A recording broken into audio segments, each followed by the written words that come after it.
നമസ്കാരം, കൊട്ടാരക്കര മീഡിയയിലേക്ക് സ്വാഗതം. പ്രധാന വാർത്തകൾ. മാസപ്പടിക്ക് അപ്പുറം നടക്കുന്നത് കോടികളുടെ കൊള്ള. വീണ വിജയന്റെ പരാതി നിയമപരമായി നേരിടുമെന്ന് ഷോൺ ജോർജ്. രാജ്യത്തെ ഏറ്റവും മികച്ച തൊഴിൽ സാഹചര്യം കേരളത്തിൽ, മുഖ്യമന്ത്രി പിണറായി വിജയൻ. ഹൈറിച്ച് തട്ടിപ്പ് പ്രതികളുമായി വ്യവസായി വിജേഷ് പിള്ളയ്ക്ക് 40 കോടിയുടെ സാമ്പത്തിക ഇടപാടുണ്ടെന്ന് ED. അജീഷിന്റെ കുടുംബത്തിന് നഷ്ടപരിഹാരം നൽകുന്നതിനെതിരെ കർണാടക BJP, പ്രതികരിക്കാതെ സുരേന്ദ്രൻ. വാർത്തകൾ വിശദമായി. വീണ വിജയന്റെ പരാതി നിയമപരമായി നേരിടുമെന്ന് BJP നേതാവും കോട്ടയം ജില്ലാ പഞ്ചായത്ത് അംഗവുമായ ഷോൺ ജോർജ്. കരിമണൽ കൊള്ളയ്ക്ക് ഇടനില നിന്നത് KSIDC എന്ന് ഷോൺ ജോർജ്. മാസപ്പടിക്ക് അപ്പുറം കോടികളുടെ കൊള്ളയാണ് നടക്കുന്നത്. തോട്ടപ്പള്ളിയിൽ മണൽ ഖനനത്തിന് അനുമതി നൽകിയത് തുച്ഛമായ വിലയ്ക്ക് 30,000 രൂപ വില ഈടാക്കേണ്ടിടത്ത് ഖനനാനുമതി നൽകിയത് 467 രൂപയ്ക്ക്. KMML-നെ കുറഞ്ഞ വിലയ്ക്ക് മണൽ നൽകാൻ KSIDC ഇടപെടൽ നടത്തി. KSIDC-യിൽ ഉദ്യോഗസ്ഥരായ 3 പേർ വിരമിക്കലിന് ശേഷം CMR-ൽ ഡയറക്ടർമാരായി. ധാതുമണൽ സമ്പത്ത് കൊള്ളയടിക്കാൻ KSIDC കൂട്ടുനിന്നുവെന്നും ഷോൺ ജോർജ് വ്യക്തമാക്കി. അതേസമയം മുഖ്യമന്ത്രിയുടെ മകൾ വീണയ്ക്ക് കനേഡിയൻ കമ്പനിയുണ്ടെന്ന ആരോപണം ഉന്നയിച്ചുവെന്ന പേരിൽ ഷോൺ ജോർജിനെതിരെ പോലീസ് കേസെടുത്തത് കഴിഞ്ഞ ദിവസമാണ്.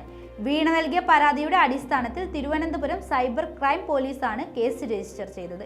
കനേഡിയൻ കമ്പനിയുണ്ടെന്ന് സമൂഹ മാധ്യമങ്ങളിൽ വ്യാജ പ്രചരണം നടത്തിയെന്നാണ് പരാതിയിൽ പറയുന്നത്. കേരളത്തിൽ പുതിയ സംരംഭകർക്ക് പിന്തുണ നൽകുമെന്ന് മുഖ്യമന്ത്രി പിണറായി വിജയൻ. രാജ്യത്തെ ഏറ്റവും മികച്ച തൊഴിൽ സാഹചര്യം കേരളത്തിലാണ്. ഉന്നത വിദ്യാഭ്യാസ മേഖലയിൽ ആധുനിക സംവിധാനങ്ങൾ ഒരുക്കും. നാട് നേരിടുന്ന പ്രശ്നങ്ങൾ അതിജീവിക്കാനാകണമെന്നും ഇതിനായി യുവജനങ്ങൾ മുന്നിട്ടിറങ്ങണമെന്നും മുഖ്യമന്ത്രി പറഞ്ഞു. വിദ്യാർത്ഥികളുമായി മുഖ്യമന്ത്രി നേരിട്ട് നടത്തിയ സംവാദ പരിപാടിയായ മുഖാമുഖം പരിപാടിയിൽ തലസ്ഥാനത്ത് സംസാരിക്കുകയായിരുന്നു അദ്ദേഹം. പാർലമെന്ററി ചരിത്രത്തിൽ ഏറ്റവും പുതിയ ഏടായിരുന്നു നവകേരള സദസ്സ്. ആദ്യ യോഗത്തിൽ വിദ്യാഭ്യാസ മേഖലയ്ക്കൊപ്പം പൊതുവായി കേരളം എങ്ങനെ ഉയർന്നു വരണം എന്നതിനെ കുറിച്ച് ഒട്ടേറെ നിർദ്ദേശങ്ങൾ ഉയർന്നു വന്നു. ഇന്ന് നമ്മൾ നേരിടുന്ന പ്രശ്നങ്ങളെ ഏത് രീതിയിൽ അതിജീവിക്കണം എന്നതിനെ കുറിച്ച് ധാരണയുള്ളവരായിരിക്കണം യുവജനങ്ങൾ. നമ്മുടെ യുവജനങ്ങൾ ചരിത്രത്തെ മാറ്റിമറിക്കാൻ കഴിവുള്ളവരാണ്. നമ്മുടെ സാമൂഹ്യ അന്തരീക്ഷം തകരാതെ സംരക്ഷിക്കേണ്ടതുണ്ട്. അത് തകർന്നാൽ ഒന്നും നേടാനാകില്ല എന്ന തിരിച്ചറിവുണ്ടാകണം. മതനിരപേക്ഷ ഒരുമ ഏറ്റെടുക്കാൻ യുവജനങ്ങൾക്കാകണമെന്നും മുഖ്യമന്ത്രി പറഞ്ഞു. കേരളത്തിലെ സ്റ്റാർട്ടപ്പുകളും പരമ്പരാഗത മേഖലയും തമ്മിൽ ബന്ധിപ്പിക്കുന്ന സാഹചര്യം വളർത്തിയെടുക്കണം എന്നതാണ് ലക്ഷ്യം. സ്റ്റാർട്ടപ്പുകൾ ആരംഭിക്കുന്നതിന് വേണ്ടിയുള്ള എല്ലാ പിന്തുണയും സർക്കാർ നൽകും. ഒരു വിഭാഗത്തെയും കൈവിടില്ല എന്നതാണ് പൊതുവായ സമീപനമെന്നും മുഖ്യമന്ത്രി പറഞ്ഞു. ഹൈറിച്ച് ഓൺലൈൻ സാമ്പത്തിക തട്ടിപ്പ് കേസിലെ പ്രതികളുമായി വ്യവസായി വിജേഷ് പിള്ളയ്ക്ക് സാമ്പത്തിക ഇടപാടുണ്ടെന്ന് ED. ഇന്ന് ചോദ്യം ചെയ്യലിൽ ഹാജരാകാൻ വിജേഷ് പിള്ളയോട് നിർദ്ദേശിച്ചിട്ടുണ്ടായിരുന്നു. OTT ഇടപാടുകളെ കുറിച്ച് അറിയാനാണ് ഇന്നത്തെ ചോദ്യം ചെയ്യൽ. ഇടപാടുകളെ സംബന്ധിച്ച രേഖകളും ഹാജരാക്കാൻ നിർദ്ദേശം നൽകിയിട്ടുണ്ട്. ഇന്ന് രാവിലെ 11 മണിക്കുള്ളിൽ ED ഓഫീസിൽ ഹാജരാകാനാണ് വിജേഷ് പിള്ളയ്ക്ക് നൽകിയിരിക്കുന്ന നിർദ്ദേശം. ആദ്യം കഴിഞ്ഞ വെള്ളിയാഴ്ച ഹാജരാകാനായിരുന്നു നിർദ്ദേശം നൽകിയിരുന്നത്. എന്നാൽ അന്ന് വിജേഷ് പിള്ള ഹാജരായില്ല. തുടർന്ന് ED വീണ്ടും സമൻസ് അയക്കുകയായിരുന്നു.